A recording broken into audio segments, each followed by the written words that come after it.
नमो अरिहंताणं नमो सिद्धाणं नमो आयरीयाणं नमो वज्झायाणं नमो लोये सौसाहूणम् सिद्धं शुद्धं परमीय जिणिन्दवर्णेमि चन्दमकलङ्कं गुणरयणभूषणुदयं जीवस्य परुवणं बोच्छम। 1008 श्री मूलनायक आदिनाथ भगवान की जय। 1008 श्री गोमटेश्वर बाहुबली भगवान की जय।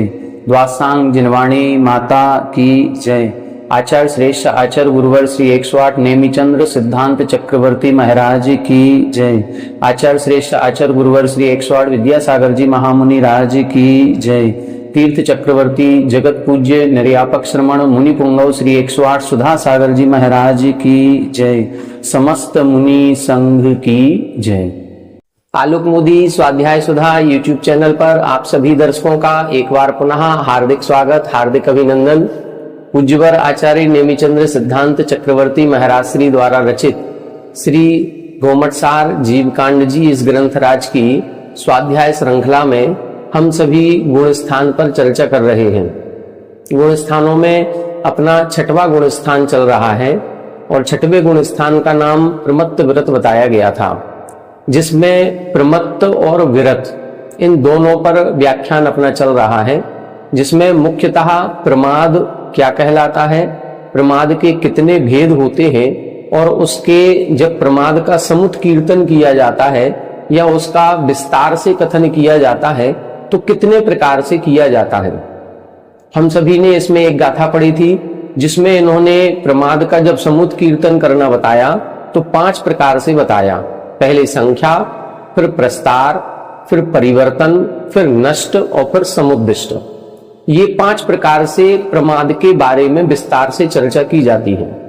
संख्या में अपन ने देखा था कि जो प्रमाद के भेद प्रभेद बताए गए थे, जैसे पहले विकथा बताई गई थी जिसके 4 भेद हैं, कसाय कहा, कसाय के 4 भेद, फिर इंद्रियां 5 भेद, फिर निद्रा और स्नेह, ये इसके सामान्य से भेद कहे थे।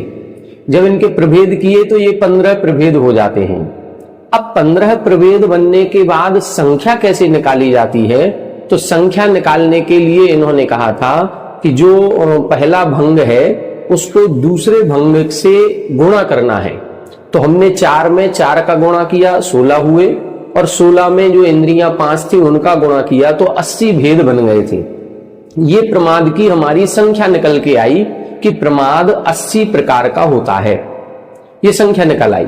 फिर अपन ने इस पर प्रस्तार पर चर्चा की थी कि इस 80 की संख्या को कैसे निकालें। तो प्रस्तार में इन्होंने 2 प्रकार की विधियां बताई थी। सबसे पहले इन्होंने एक विधि बताई थी जिसमें हमने जो विकथाएं थी, कसाय थी और इंद्रियां थी, तो पहले प्रस्तार में हमने विकथा के जो 4 भेद किए थे उनका वर्णन किया था। स्त्री कथा, भोज कथा, राज कथा और चोर कथा, चारों को अलग अलग लिखा। और फिर जो अगला प्रमाद का भंग था कसाय, कसाय के 4 भेद थे तो चारों से गुणा किया था। मतलब स्त्री कथा को भी क्रोध मान माया लोभ से घटाया, फिर भोज कथा को भी क्रोध मान माया लोभ से, फिर राज कथा को भी क्रोध मान माया लोभ से, और फिर चोर कथा को भी क्रोध मान माया लोभ से। इस प्रकार से ये 16 भेद बने। फिर 16 भेद हमने स्पर्शन से, 16 रसना से, 16 घ्राण से, 16 चक्षु से, 16 कर्ण से, ऐसे 80 भेद बनाए थे। दूसरा जब अपन ने प्रस्तार किया तो दूसरे भेद में क्या किया अपन ने, पहले प्रस्तार में हमने विकथाओं का वर्णन किया था और कसाय के पिंड से गुणा किया था। दूसरे प्रस्तार में इन्होंने विकथाओं का वर्णन नहीं किया, विकथाओं का पिंड रखा और कसाय का वर्णन करके फिर गुणा किया।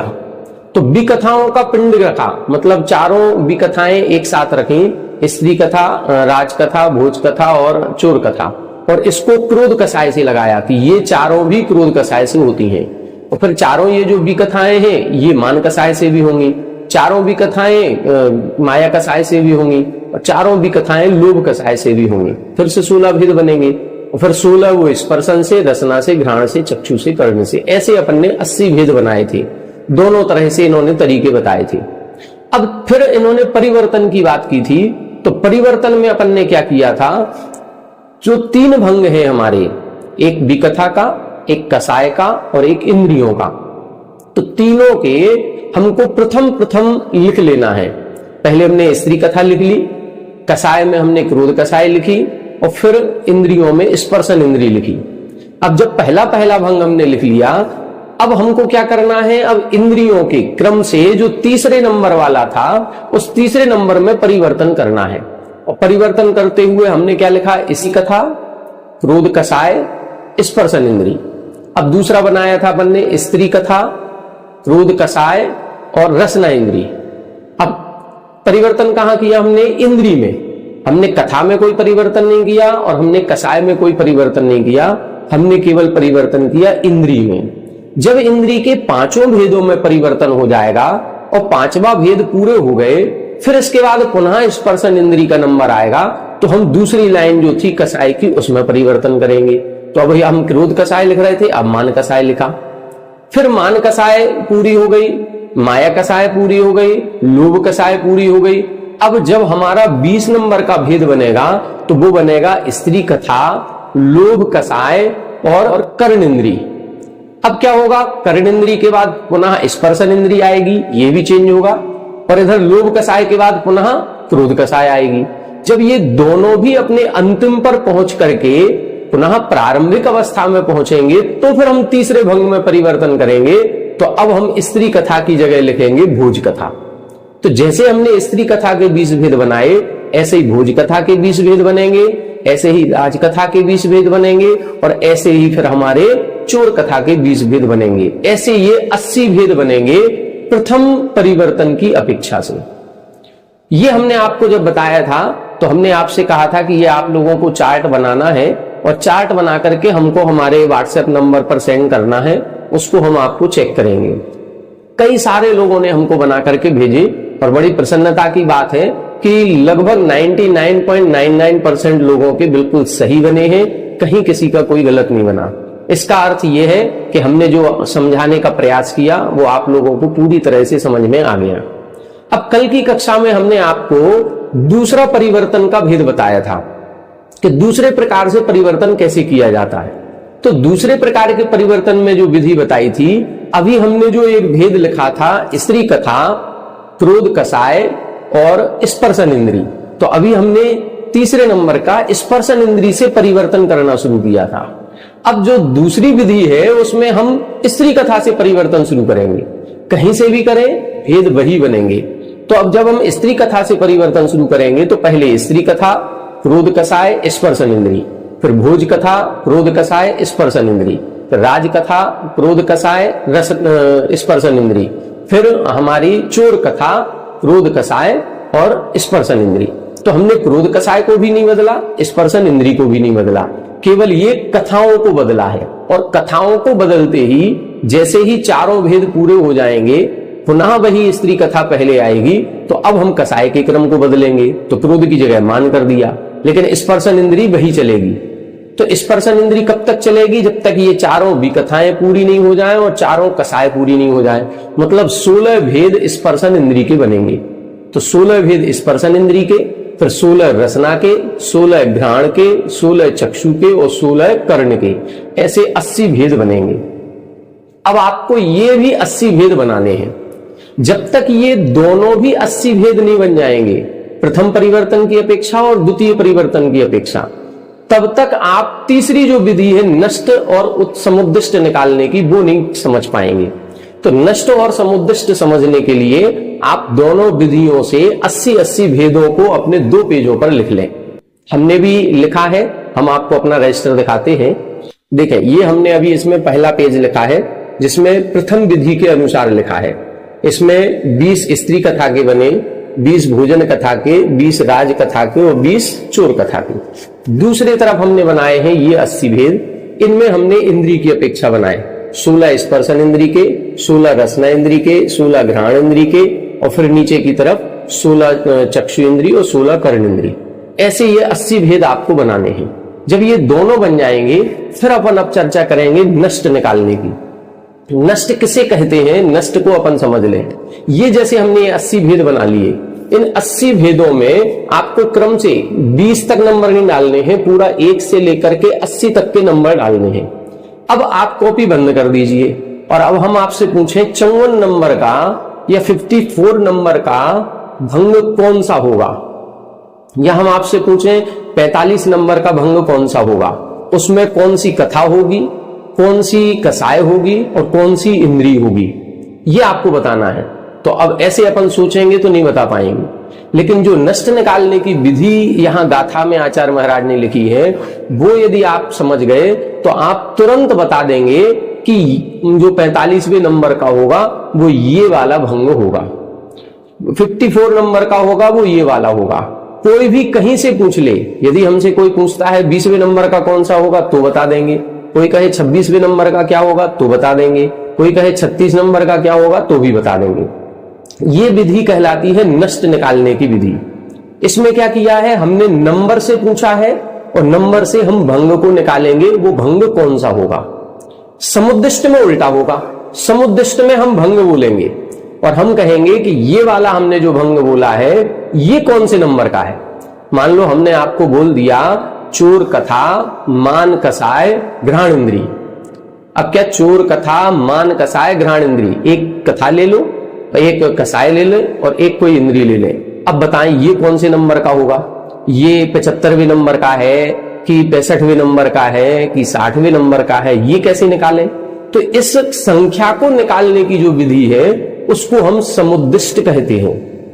ये जो आगे आने वाली जो 2 गाथाएं हैं, इन 2 गाथाओं में इसी की विधि बताई गई है।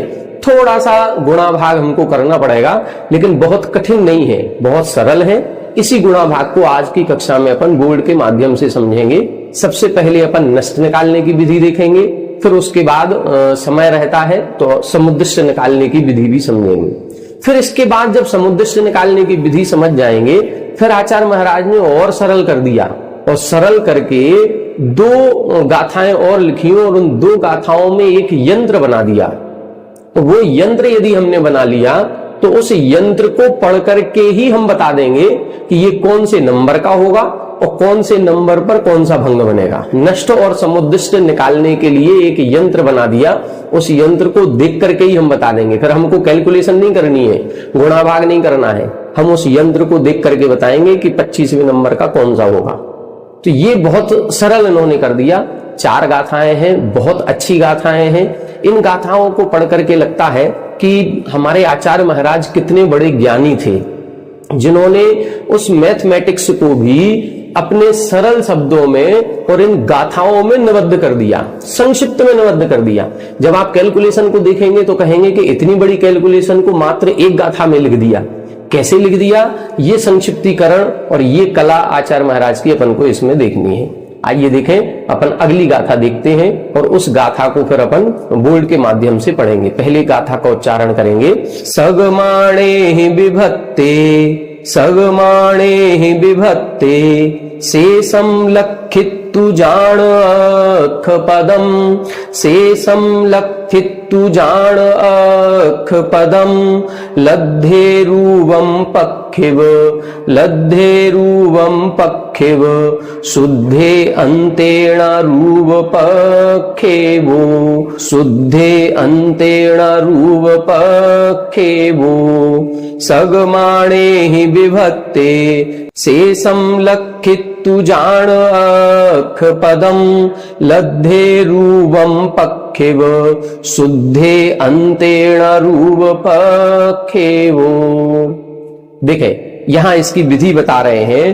पहले क्या करना है वो तरीका बता रहे हैं। तो पहले क्या करेंगे, सगमाणे ही विभत्ते, सगमाणे ही, जो मान हमको निकालना है, मान लो हमको 45 नंबर का निकालना है, तो वो 45 की जो संख्या है उस 45 की संख्या में विभत्ते यानी विभाग करना है, भाग देना है। किसका भाग देंगे, तो हमको 3 चीजें निकालनी है। हमको विकथा भी निकालनी है, हमको कसाय भी निकालना है और हमको इंद्री भी निकालनी है। तो पहली जो विधि बताई थी उसमें हम सबसे पहले किस में परिवर्तन करते हैं, इंद्रियों में। तो हम इंद्रियों के जितने भेद हैं उन भेदों से भाग लगाएंगे। जैसे मान लो 45 नंबर का निकालना है, तो इंद्री नंबर का जो हमें निकालनी है, तो इंद्री कौन सी होगी 45वें नंबर में, इंद्री कौन सी होगी? तो उसके लिए हम क्या करेंगे, इंद्रियां कितनी होती हैं 5, तो 5 का भाग लगाएंगे, और 5 का भाग लगाया तो क्या हुआ, 5 का भाग लगाते ही 45 में क्या बनेगा, 5 नाम 45, तो 45 पूरा कट जाएगा, नीचे क्या बचेगा, शून्य बचेगा, और कितनी बार भाग चला गया, 9 बार भाग चला गया। तो इधर अब ये बता रहे हैं शेषम लक्षितु जान अक्ष पदम, जब हमने भाग लगाया तो भाग लगाने के बाद शेष क्या बचा, जैसे 45 में भाग लगाया तो 5 का भाग लगाया, 9 बार गया और 45 पूरे हो गए, तो 45 में से 45 माइनस करेंगे, कुछ नहीं बचा, 0 बचा, शेष कुछ भी नहीं बचा। यदि जो भी शेष बचेगा वही हमारा लक्षितु जान अक्ष पदम, उसी को अक्ष पद कहेंगे। अक्ष पद का मतलब परिवर्तन करने वाला, वो अक्ष पद है। इंद्रियों में जो परिवर्तन हो रहा था, सबसे पहले इंद्रियों में परिवर्तन किया था, तो अक्ष पद वही बन जाएगा। अब वो कैसे लगाएंगे, यदि इसमें शेष 1 बचता तो हमारी 1 नंबर की स्पर्शन इंद्रिय होती, यदि शेष 2 बचते तो रसना इंद्रिय होती, शेष 3 बचते तो घ्राण इंद्रिय होगी, शेष 4 बचते तो क्या होता, चक्षु इंद्रिय, और शेष शून्य बचा, कुछ है ही नहीं, क्योंकि 5 का भाग लगाएंगे तो शेष 4 तक बचेंगे, 5 यदि बचते तो 5 का भाग फिर चला जाता, तो यदि शून्य बचा तो 5वें नंबर की माननी चाहिए। तो यदि हम 45वें नंबर की निकाल रहे हैं तो 45वें नंबर में हम जब इंद्रिय निकालेंगे तो 5 का भाग लगाएंगे, 9 बार गया और शेष क्या बचा, शून्य। जब शून्य बचा है तो इसका मतलब है इंद्री कौन सी हो गई, 5वें नंबर की इंद्री कर्ण इंद्री हो गई। ये तरीका निकाला। अब कर्ण इंद्री निकल आई, अब कसाय कौन सी होगी, तो कसाय कौन सी होगी, तो जो लब्ध आया है, लब्ध का मतलब भागफल, हमने 5 का 45 में भाग लगाया तो 9 आया था, 9 बार हमारा भाग गया था, तो जो 9 की संख्या है, अब इस 9 की संख्या में हम कसाय कितनी होती है 4, तो 4 का भाग लगाएंगे। अब जब हम 4 का भाग लगाएंगे 9 में तो कितना होगा, 4 दूनी 8, शेष क्या बचा 1, बस ये जो शेष 1 बचा है ये दूसरे नंबर का अक्ष पद हो गया। मतलब कसाय कौन सी होगी, पहले नंबर की, तो क्रोध कसाय होगी। पहले अपन ने इंद्री निकाली, इंद्री कौन सी निकली हमारी, कर्ण इंद्री, फिर हमने कौन सी कसाय निकाली, क्रोध कसाय, और ये भाग अपन ने जो लगाया था तो भाग लगाते ही उधर क्या पहुंचा, हमने 4 का भाग लगाया, 4 दूनी 8, तो 2 आया। जब इधर 2 आया है और शेष में 1 बचा था, तो अगली गाथा में जो लाइन लिखी है इस लाइन को और पढ़ेंगे, लब्धे रूपम पक्षिव, यदि जो नीचे शेष बचता है, 1 बचा, 2 बचा, 3 बचा, 4 बचा, जो भी शेष यदि आता है, शून्य नहीं आ रहा है, शेष आता है, तो लब्ध भाग जो भागफल आया है उसमें 1 जोड़ देंगे, और यदि शून्य आता है तो 1 को नहीं जोड़ना है। तो यहां पर चूंकि जब हमने इंद्री में भाग लगाया था तो शून्य आया था, शेष कुछ भी नहीं था, इसीलिए हमने लब्ध भाग में 1 नहीं जोड़ा, 9 का 9 रहा। लेकिन यहां पर क्या हो गया, यहां पर हमने जब 9 में 4 का भाग लगाया तो 2 बार भाग गया और शेष 1 बचा, तो 1 से तो हम समझ गए क्रोध कसाय है, लेकिन यहां शेष 1 बचा था तो लब्ध में हम 1 और जोड़ देंगे, वो कहलाएगी हमारी पहली बी कथा। तो बी कथा कौन से नंबर की होगी, लब्ध क्या आया 2, और 2 में 1 जोड़ेंगे तो क्या हो जाएगा 3। तो तीसरी कथा कौन सी है, तीसरी कथा है स्त्री कथा, भोज कथा, राज कथा। तो जो 45वें नंबर का निकलेगा वो कौन सा भंग बनेगा, राज कथा, क्रोध कसाय, कर्ण इंद्री। अब आप 45 नंबर में मिला लीजिए, 45 नंबर में ये ही निकलेगा। देखो ये 45 नंबर है, राज कथा, क्रोध कसाय, कर्ण इंद्री, बस ये आपको निकालना है। तो पहले आपको ये निकालने के लिए, चेक करने के लिए कि हम सही कर रहे हैं कि नहीं कर रहे हैं, आप पहले 80 भेद बना लीजिए। 80 भेद अपनी कॉपी पर लिख लीजिए नंबर डाल करके, पहली विधि से और दूसरी विधि से। अपन दोनों विधियों से इधर निकाल करके देखेंगे। अभी हमने आपको पहली विधि बताई, अब इसको अपन बोर्ड पर समझते हैं, तब और अच्छे से क्लियर होगी, अभी समझ में नहीं आई होगी। आइए बोर्ड पर देखें। अब यहां अपन देखेंगे, हमको नष्ट निकालने की विधि समझनी है। तो सबसे पहले अपन ने जब इसके भंग बनाए थे तो सबसे पहले अपन ने लिखी थी विकथा, दूसरे नंबर पर क्या लिखा था, कसाय, तीसरे नंबर पर क्या लिखा था? इंद्रियां। यही क्रम था अपना। सबसे पहले अपन ने क्या लिखा था बी कथा में? जैसे स्त्री कथा। फिर दूसरे नंबर पर अपन ने लिखा था क्रोध कसाय, और फिर लिखा था स्पर्शन इंद्री। फिर इसके बाद इसको अपन ने क्रम से किया था, स्पर्शन से रसना, घ्राण, चक्षु, कर्ण। जब इधर कर्ण आ गई, फिर इसके बाद हमने क्रोध की जगह मान किया। फिर इधर भी स्पर्शन, रसना, घ्राण, चक्षु, कर्ण, फिर मान की जगह माया। फिर इसी तरह से जब लोभ पूरा हो गया तो स्त्री की जगह हमने क्या किया था? भोज कथा। तो ऐसे स्त्री कथा के 20 बनाए थे, भोज कथा के 20 बनाए थे, चोर कथा के 20 बनाए थे, और फिर राज कथा के इस तरह से 20-20 बनाए थे। तो ये हमारे 80 भंग बने थे। अब मान लो हमें 46 नंबर का निकालना है। कौन सा होगा भंग? उस 46 नंबर में विकथा कौन सी होगी, कसाय कौन सी होगी, इंद्री कौन सी होगी? तो हम सबसे पहले जिसमें परिवर्तन कर रहे हैं, जिसको हम अक्ष कहते हैं, वो अक्ष निकालेंगे। कैसे निकालेंगे? तो जिसको अक्ष निकालना है वो क्या है? इंद्री। और इंद्री के कितने वेद होते हैं? 5। तो हम 5 से भाग लगाएंगे। तो हम क्या किया? 46 में 5 से डिवाइड किया, क्या हो गया? 9 बार गया, और इधर लिख दिया 45। क्या बच गया? ए। बस ये जो शेष बचा है इसी को बोलेंगे हम अक्षपद। ये अक्ष है, मतलब 1 नंबर की इंद्री। तो 1 नंबर की इंद्री कौन सी हो गई हमारी? स्पर्शन इंद्री।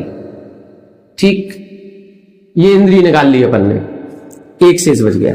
अब यहां अपन लिख रहे हैं लब्धे रूपम पक्षीय। क्या जब शेष बचेगा तो शेष अक्षपद हो गया, और शेष यदि कोई बचता है तो हम लब्धे, लब्धे यानी ये जो भागफल आया है इसको लब्ध कहते हैं। इसको क्या कहेंगे? लब्ध।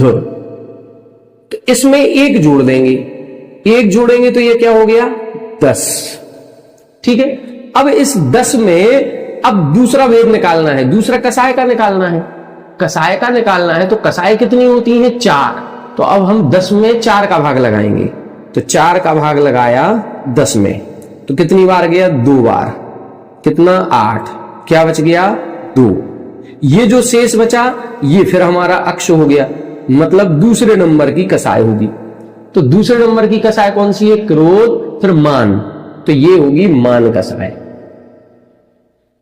ठीक है। अब हमको क्या निकालना है? तीसरे नंबर का कथा कौन सी होगी? तो इधर चूंकि शेष बच गया, इधर यदि 0 आता तो हम इधर 1 नहीं जोड़ते, लेकिन इधर चूंकि शेष बचा है तो फिर से हम इधर 1 जोड़ेंगे।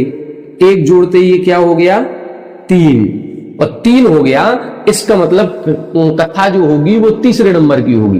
तो तीसरे नंबर की कथा है राजकथा। पहले स्त्री कथा, फिर भोज कथा, फिर राजकथा। इनका क्रम याद रखना पड़ेगा। जैसे हम कसाय का क्रम है क्रोध, मान, माया, लोभ। इंद्रियों का क्रम है स्पर्शन, रसना, घ्राण, चक्षु, कर्ण। इसी तरह से कथाओं का भी हमें क्रम याद रखना पड़ेगा। पहले स्त्री कथा, फिर भोज कथा, फिर राजकथा, फिर चोर कथा। या कोई भी क्रम रखें, आपने किस क्रम से लिखा है आपको वो क्रम रखना है। तो तीसरे नंबर पर हमने जो भी कथा रखी है वो तीसरे नंबर पर आ जाएगी। पहले हमने स्त्री कथा रखी थी, दूसरे पर भोज रखी थी, तीसरे पर राज रखी थी, तो ये आ जाएगी राजकथा। अब आप लोग मिला करके देखें, जो 46 नंबर का भंग बनेगा वो राजकथा, मान कसाय, स्पर्शन इंद्री वाला बनेगा। क्लियर हो गया? फिर से एक बार देखें। मान लो अब हमको 46 नंबर का नहीं निकालना, अब हमको निकालना है 20 नंबर का। ठीक है। अब 20 नंबर का निकालेंगे तो क्या करेंगे हम? 20 में किसका भाग लगाएंगे? सबसे पहले 5 का, तो इंद्री निकलेगी हमारी। ठीक है। तो 5 का भाग लगाए 4, पूरा चला गया, कुछ भी नहीं बचा। जब कुछ भी शेष नहीं बचे तो 5वें नंबर की इंद्री माननी चाहिए। 1 शेष बचेगा तो पहली स्पर्शन, 2 शेष बचे तो रसना, 3 शेष बचे तो घ्राण, 4 शेष बचे तो चक्षु, और कुछ भी शेष नहीं बचे तो कर्ण इंद्री। इधर कुछ शेष बचा क्या? नहीं बचा, तो हम बोलेंगे ये कर्ण इंद्री हो गई। अब इधर कितने में? 4। लब्ध कितना है? 4। चूंकि इधर एक भी शेष नहीं था इसीलिए इधर अब 1 नहीं जोड़ेंगे। क्या लिखा? शुद्धे अंते। शुद्धे अंते यानी यदि ये अंत शुद्ध आया है, शुद्ध का मतलब कुछ भी शेष नहीं है, पूरा पूरा कट गया, तो फिर क्या करेंगे? ण रूपम पक्षेवु। फिर रूप नहीं जोड़ना है, रूप का मतलब एक, फिर यहां पर एक नहीं जोड़ना है। तो जब इधर एक नहीं जोड़ेंगे तो ये क्या बचा, 4। अब इस 4 में हम कसाय निकालेंगे तो 4 में 4 का भाग लगाएंगे, क्योंकि कसाय कितनी होती है, 4। तो 4 में 4 का भाग लगाया तो एक बार गया, और यहां पर भी कुछ नहीं बचा। जब इधर कुछ नहीं बचा तो ये कसाय कौन से नंबर की होगी, चौथे नंबर की। 1 बचेगा तो क्रोध, 2 बचा तो मान, 3 बचा तो माया, और कुछ नहीं बचा तो लोभ। तो इधर आप क्या आएगा, लोभ।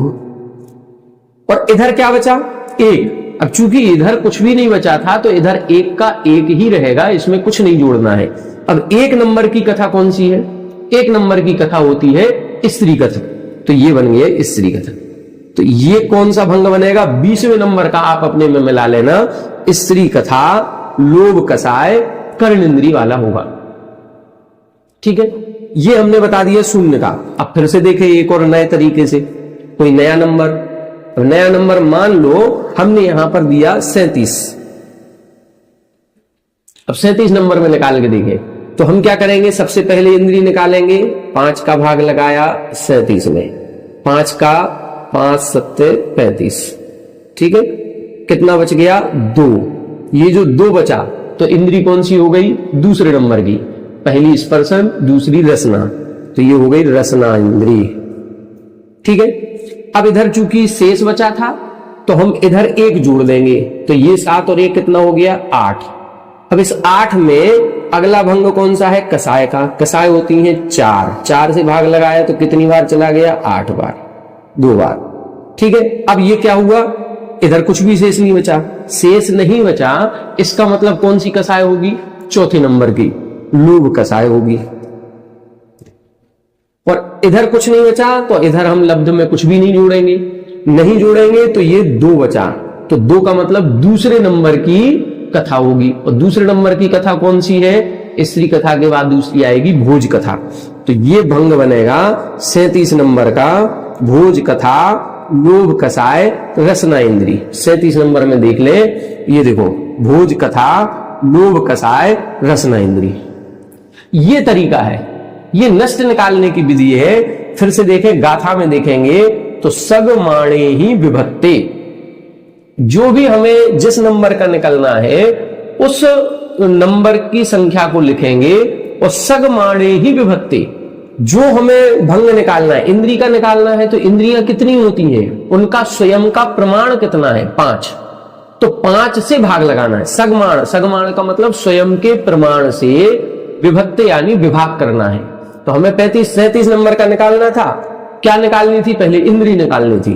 तो इंद्री निकालने के लिए हमने किससे भाग लगाया, 5 से भाग लगाया, तो हमारा 7 आ गया।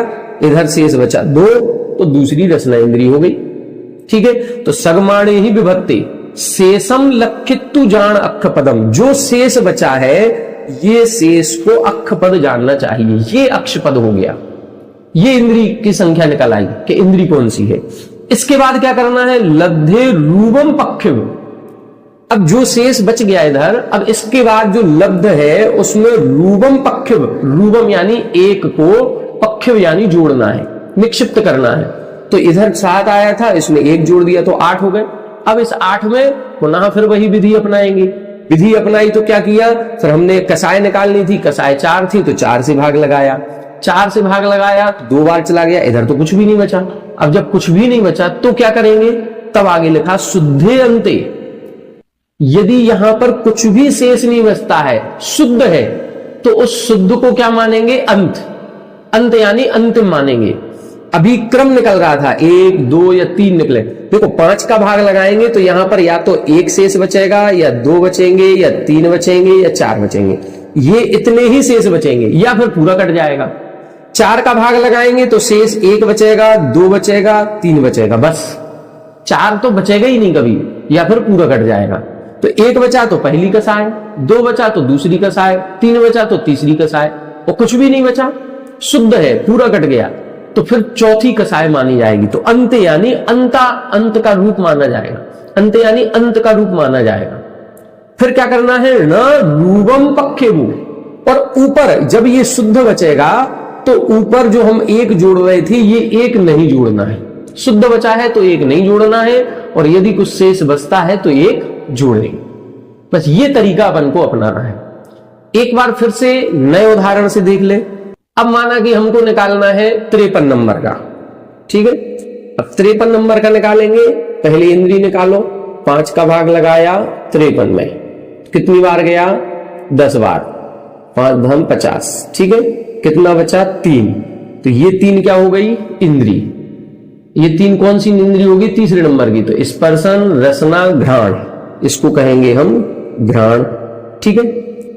अब 3 इधर जब शेष बचा है तो इधर अपन 1 जोड़ देंगे, तो ये कितना हो गया? 11। अब 11 में कितने का भाग लगाएंगे? 4 का, तो 4 दूनी 8, फिर क्या बचा? 3। तो तीसरे नंबर की कसाय, क्रोध, मान, माया। अब ये कसाय कौन सी होगी? माया। और इधर 3 बचा था तो इधर फिर 1 जोड़ दिया, तो फिर इधर भी 3 हो गया, तो तीसरे नंबर की ही कथा होगी। तो स्त्री कथा, भोज कथा, राज कथा, तो ये हो गया राज कथा। अब देखें 53 नंबर का देखेंगे, 53 राज कथा, माया, कसाय और घ्राण इंद्री, ये बन गया 53। ये आप अब निकालना सीख चुके होंगे। हमारी समझ से इतने उदाहरण आपके लिए पर्याप्त। अब दूसरी विधि पे चलते हैं, जो हमने दूसरे भी 80 भेद निकाले थे और आपसे कहा था कि दूसरे भेद भी आपको लिखने हैं। दूसरे में क्या करना है? सेम विधि यही है।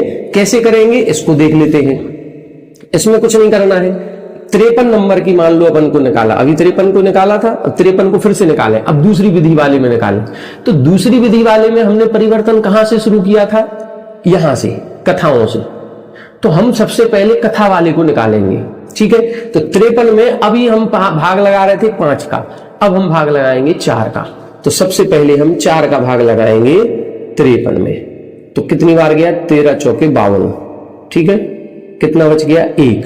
तो ये जो 1 निकला है, ये एक पहली बी कथा निकली है, पहले नंबर की। तो पहले नंबर की बी कथा कौन सी हो गई? स्त्री कथा, ठीक है। ये पहले नंबर की हो गई। अब इधर 1 बचा है तो हम इधर 1 जोड़ देंगे, तो ये कितना हो गया? 14। अब 14 में कसाय निकालनी है, तो फिर 4 का, क्योंकि कसाय 4 होती हैं, तो 4 3 12। कितने बचे? 2। तो दूसरे नंबर की कसाय, दूसरे नंबर की कसाय कौन सी होगी? क्रोध, मान, तो ये हो गई मान कसाय, ठीक। फिर इसके बाद अब इधर 2 था तो इधर 1 जोड़ देंगे, तो ये क्या हो गया? 4। तो चौथे नंबर की इंद्री हो गई। अब चौथे नंबर की इंद्री कौन सी होगी? चक्षु इंद्री, ये होगी चक्षु इंद्री। अब जो हमने बनाए थे दूसरे तरह से, जो 16 बनाए थे, 16 स्पर्शन इंद्री के, 16 रसना इंद्री के, 16 घ्राण इंद्री के, 16 चक्षु इंद्री के, 16 कर्ण इंद्री के, उस वाली लिस्ट में देखें 53 नंबर में क्या बनेगा। देखें, स्त्री कथा, मान कसाय, चक्षु इंद्री, यही आ गया। स्त्री कथा, मान कसाय, चक्षु इंद्री। सेम प्रोसेस वही है, तरीका वही है, लेकिन जब हम दूसरी विधि से निकालेंगे तो पहले हम विकथा, तो विकथाएं 4 होती हैं, तो 4 का भाग लगाएंगे, तो जो शेष निकलेगा वो पहले विकथा निकलेगी। जिस पिंड का, जिस संख्या का हम भाग लगाएंगे वही रूप निकलेगा। हम इंद्री की संख्या का भाग लगाएंगे तो पहले इंद्री निकलेगी, कसाय का भाग लगाएंगे तो पहले कसाय निकलेगी, विकथा का भाग लगाएंगे तो पहले विकथा निकलेगी। तरीका यही है, इसको बोलते हैं नष्ट निकालने की विधि। तो ये नष्ट निकालने की विधि आप लोग समझ गए होंगे। इसको आप बार बार प्रैक्टिस कीजिए, अपने मन से कोई भी अंक सोच लीजिए और उस अंक को लिख करके उसमें केवल 2 बार 3 बार भाग लगाना है। बस प्रक्रिया समझ लें। यदि शेष यहां बचता है तो उधर लब्ध में 1 जोड़ना है, और यदि इधर शेष नहीं बचता है तो लब्ध में 1 भी नहीं जोड़ना है। बस ये अपन को ध्यान रखना है। और जो कसाय का या विकथा का या इंद्री का भंग निकाल रहे हैं तो वो कसाय कितनी होती है उतने का भाग लगाना है। कसाय 4 होती है तो 4 का भाग लगाएंगे, इंद्रियां 5 होती हैं तो 5 का भाग लगाएंगे। ये अपन ने बहुत सारे उदाहरणों से समझ लिया। ये नष्ट निकालने की विधि है। कल की कक्षा में अब अपन समुद्दिष्ट निकालने की विधि समझेंगे। समुद्दिष्ट कैसे निकाला जाता है उसकी विधि बताएंगे। समुद्दिष्ट में हमने बता दिया, समुद्दिष्ट में हम आपको ये भंग लिख देंगे। अब आपको ये बताना है कि ये कौन से नंबर का है। अभी अपन नंबर से निकाल रहे हैं ये चीज, अब हम आपको ये लिखेंगे और फिर निकाल के बताएंगे कि ये 53 नंबर का है। तो वो कैसे अंग निकलेगा, इसकी विधि अगली गाथा में आएगी, उसको अपन कल की कक्षा में देखेंगे। आज की कक्षा में इतना ही। आप सभी हमारे साथ बने रहें। सभी को जय जय।